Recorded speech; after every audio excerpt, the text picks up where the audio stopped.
ഈ കഴിഞ്ഞ ഏതാണ്ട് 3 മാസക്കാലമായി കേരളത്തിലെ കോൺഗ്രസ് ഏറെക്കുറെ നിശ്ചലമായിട്ടാണ് ഇരിക്കുന്നത്. അതുകൊണ്ട് തന്നെ അടിയന്തരമായിട്ട് ഒരു പ്രസിഡന്റിനെ വേണം.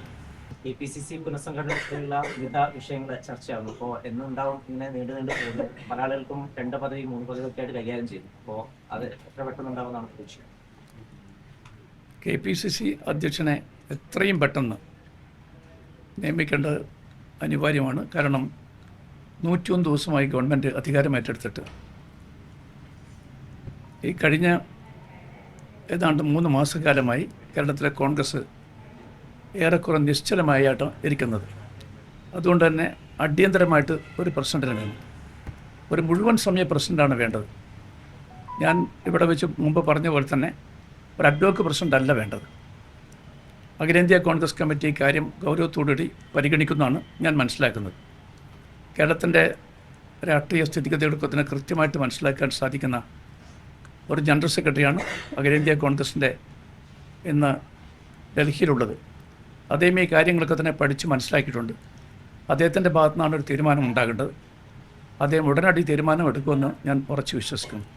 ഈ പാർട്ടി അതോടൊപ്പം സർക്കാർ ഏകോപനമില്ല എന്നടക്കമുള്ള ആരോപണങ്ങൾ ഈ ഘട്ടത്തിൽ വരുന്നുണ്ട്. അതുകൊണ്ട് തന്നെ പാർട്ടി നേരത്തെ എടുത്ത തീരുമാനങ്ങളൊക്കെ വലിയ തരത്തിൽ വിവാദങ്ങളിലേക്ക് പോകുന്നു എന്നുള്ള വിമർശനം കൂടി വരുന്നു.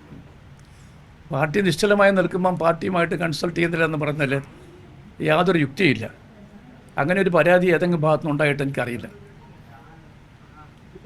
ഗവൺമെൻറ് നന്നായിട്ട് പ്രവർത്തിക്കുന്നു എന്നാണ് എനിക്ക് വിനീതനായിട്ട് നിങ്ങളോട് പറയാനുള്ളത്. ഓണക്കാലം മാത്രം എടുത്ത് പരിശോധിക്കൂ.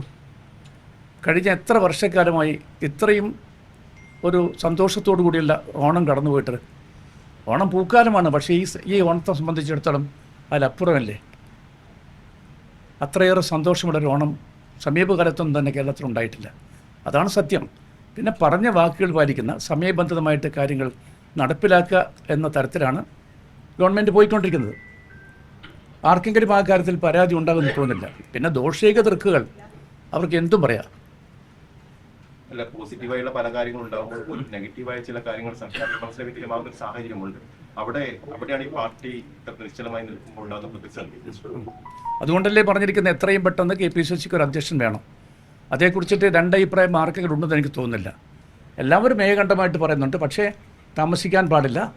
അതിന് നടപടിയെടുക്കേണ്ട ശ്രീ KC വേണുഗോപാലാണ്. അദ്ദേഹമാണ് അഖിലേന്ത്യാ കോൺഗ്രസ് കമ്മിറ്റിയുടെ സംഘടനാ ചുമതലയുടെ ജനറൽ സെക്രട്ടറി. കേരളത്തിൻ്റെ കാര്യങ്ങളെക്കുറിച്ച് ആരെക്കാളും നന്നായിട്ട് ദൈനംദിനമല്ല ഓരോ നിമിഷം നടക്കുന്ന കാര്യങ്ങളെക്കുറിച്ചും കൃത്യമായിട്ട് ബോധ്യം അദ്ദേഹത്തിനുണ്ട്. ഈ പ്രസിഡന്റ് തെരഞ്ഞെടുക്കുന്ന ഘട്ടം ഇരട്ട പദവി വേണ്ട എന്നുള്ള ചില ആശയങ്ങൾ കൂടി ഹൈക്കമാൻഡിന് മുന്നിലേക്ക് വരുന്നുണ്ട്. അതിനെക്കുറിച്ച് എന്താണ് പറയാനുള്ളത്? കഴിയുന്നിടത്തോളം 1 man 1 post അതല്ലേ ശരി. ഈ പാർട്ടിയെ സംബന്ധിച്ചിടത്തോളം ധാരാളം അർഹതയുള്ള ആളുകളുണ്ട്. അവർക്ക് അവസരം കൊടുക്കുകയല്ലേ വേണ്ടത്. എത്ര മിടുക്കന്മാരുണ്ട് നമ്മുടെ പാർട്ടിയിൽ. കോൺഗ്രസിൻ്റെ സംസ്ഥാന അധ്യക്ഷനായിട്ട് തിരഞ്ഞെടുക്കാൻ പറ്റിയ ആളുകൾ. അത്തരം ആളുകൾ കൊടുക്കുക, അതാണ് വേണ്ടത്. അല്ലാതെ ഒരു പദവി തന്നെ നോക്കൂ, ഔദ്യോഗികമായിട്ട് അവർക്ക് നിർവഹിക്കാൻ സാധിക്കാത്ത അത്ര ജോലിയുണ്ട്. അത്തരം ആളുകൾക്ക് KPCC അധ്യക്ഷ പദവി കൂടി കൊടുത്താൽ അതൊരു കുട്ടികളെയും മാറും. അതാണ് എൻ്റെ സുചിന്തിതമായ അഭിപ്രായം.